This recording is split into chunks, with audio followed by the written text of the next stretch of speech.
ಎಲ್ಲರಿಗೂ ನನ್ನ ನಮಸ್ಕಾರಗಳು. ಮಕ್ಕಳು ಸುಂದರ ತೋಟದ ಚೆಂದದ ಹೂಗಳು. ಅವರ ಕಣ್ಣುಗಳಲ್ಲಿ ಕನಸುಗಳು ಇರುತ್ತವೆ.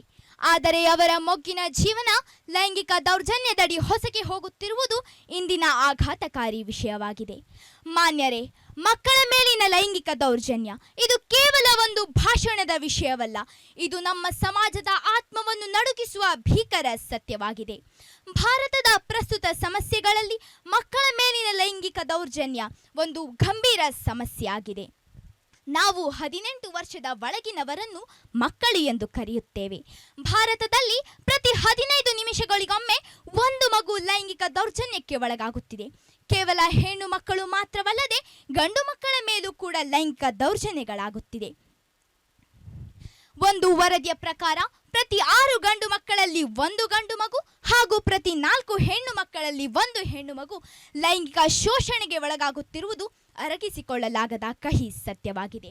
ಬಹುತೇಕ ಪ್ರಕರಣಗಳಲ್ಲಿ ಮಕ್ಕಳಿಗೆ ಪರಿಚಿತರೇ ದೌರ್ಜನ್ಯವನ್ನು ಮಾಡುವವರಾಗಿರುತ್ತಾರೆ. ಇನ್ನೊಂದು ಭಯಾನಕ ಸತ್ಯವೇನೆಂದರೆ ಹೆಚ್ಚಿನ ಮಕ್ಕಳು ಇದನ್ನು ಹೇಳಿಕೊಳ್ಳುವುದಿಲ್ಲ. ಭಯದಿಂದ, ಲಜ್ಜೆಯಿಂದ ಅಥವಾ ಯಾರೂ ನಂಬುವುದಿಲ್ಲ ಎನ್ನುವ ಭಾವನೆಯಿಂದ ಅವರು ಮೌನವಾಗಿರುತ್ತಾರೆ. ಪೋಷಕರು ಮಕ್ಕಳಿಗೆ ಧೈರ್ಯವನ್ನು ನೀಡಿ ಒಳ್ಳೆಯ ಮತ್ತು ಕೆಟ್ಟ ಸ್ಪರ್ಶದ ನಡುವಿನ ವ್ಯತ್ಯಾಸವನ್ನು ತಿಳಿಸಿಕೊಡಬೇಕು. ಮಗು ಭಯಪಟ್ಟರೆ ನಿರ್ಲಕ್ಷಿಸಬಾರದು.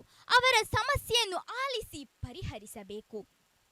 ಶಾಲೆಯು ಕೇವಲ ಪಾಠದ ಸ್ಥಳವಾಗದೆ ಭದ್ರತೆಯ ಸ್ಥಳವಾಗಿ ಮಾರ್ಪಾಡಾಗಬೇಕು.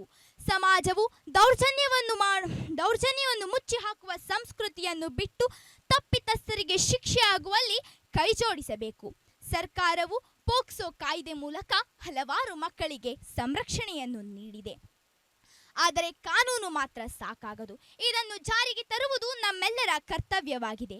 ಮಕ್ಕಳ ಸಹಾಯವಾಣಿ 1098 ಇದು ಭಾರತದಾದ್ಯಂತ ಲಭ್ಯವಿರುವ 24 ಗಂಟೆಯೂ ಉಚಿತವಾಗಿರುವ ಸೇವೆ. 112 ಇದು ರಾಷ್ಟ್ರೀಯ ತುರ್ತು ಸಹಾಯವಾಣಿ. ನಾವು ಇವುಗಳ ಸಹಾಯವನ್ನು ಪಡೆಯಬಹುದಾಗಿದೆ.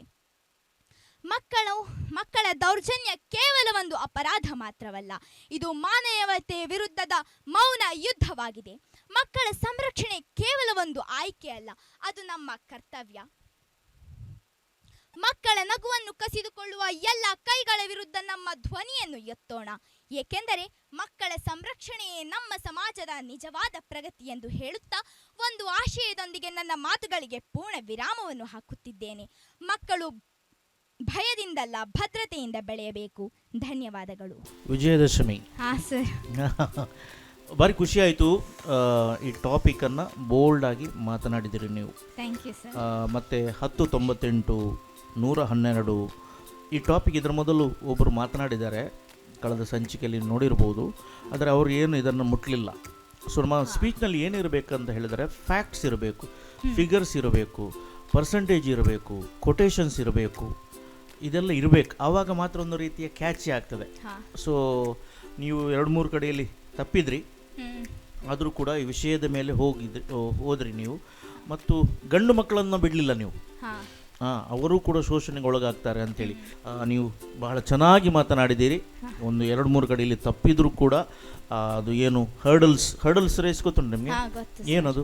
ಅದು ರೇಸಲ್ಲಿ ನಾವು ಒಂದು ಇಟ್ಟಿರ್ತಾರೆ ಹರ್ಡಲ್ಸ್, ಅದನ್ನು ಜಂಪ್ ಮಾಡ್ಕೊಂತ ಫೈನಲ್ ಲೈನ್ ತನಕ ಟಚ್ ಆಗಬೇಕು. ಹೇಗೆ ಟಚ್ ಆಗಬೇಕು?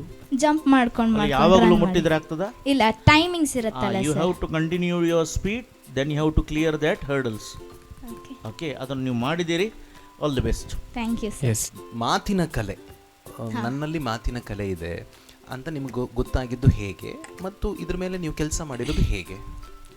ಸರ್, ನಾನು LKG UKG ಅಂತಾನು ಸ್ಪೀಚಿಗೆಲ್ಲ ಹೋಗ್ತಾ ಇದ್ದಿದ್ದೆ. ಆ್ಯನ್ಯುವಲ್ ಡೇ ಪ್ರೋಗ್ರಾಮ್ ಇದು ಆ್ಯಂಕರಿಂಗ್ ಮಾಡೋದಾಗಿರ್ಬೋದು. ಹಾಗೆ ಮತ್ತು ಫಸ್ಟ್ ಸ್ಟ್ಯಾಂಡರ್ಡಿಂದ ಕಾಂಪಿಟೇಷನ್ ಸ್ಕೂಲ್ ಲೆವೆಲಲ್ಲೇ ಮಾಡ್ತಾರಲ್ಲ, ಆಗೆಲ್ಲ ಅಮ್ಮ ಬರೆದು ಕೊಡ್ತಾಯಿದ್ರು, ನಾನು ಮಾಡ್ತಾ ಇದ್ದಿದ್ದೆ. ಹೀಗೆ ಅದರಲ್ಲಿ ನನಗೂ ಆಸಕ್ತಿ ಮೂಡ್ತು. ಮತ್ತು ಅದು ನೆಕ್ಸ್ಟ್ ದೊಡ್ಡೋಳಾಗ ಬೇರೆ ಯೂಟ್ಯೂಬ್ ವೀಡಿಯೋಸ್ ಸ್ಪೀಚ್ಗಳನ್ನೆಲ್ಲ ಕೇಳೋಕೆ ಶುರು ಮಾಡಿದೆ. Very good. ಗುರುರಾಜ್ ಕರ್ಜಗಿ ಅವರೆಲ್ಲ ಹೇಳೋದು ನನಗೆ ತುಂಬ ಇಷ್ಟ ಆಗುತ್ತೆ. Very good. ಓಕೆ, ಮತ್ತೆ ಬೇರೆ ಯಾವ ಸ್ಪೀಕರ್ಸ್ ನಿಮ್ಗೆ ಇಷ್ಟ? ಗುರುರಾಜ್ ಕರ್ಜಗಿ ಮತ್ತು ರವಿ ಬೆಳಗೆರೆ. ಓಕೆ. ಕುಂದಾಪುರ ಕನ್ನಡದಲ್ಲಿ ಮಾತಾಡ್ತಾರಲ್ಲ ಅವರೊಬ್ರು. ಯಾರು? ಹೆಸರು? ಅವರೇ ಸರ್, ಮನು ಹಂದಾಡಿಯರ. ಓಕೆ, ಇವರೆಲ್ಲ ನಿಮ್ಗೆ ಇಷ್ಟ. ಓಕೆ, ಈಗ ನೀವು ಇವ್ರ ಮಾತುಗಳನ್ನೆಲ್ಲ ಕೇಂದ್ರಿ ಅಲ್ದಾ? ಅಷ್ಟೊತ್ತಿಗೆ ನೀವು ಏನು ಕೇಳ್ತೀರಿ?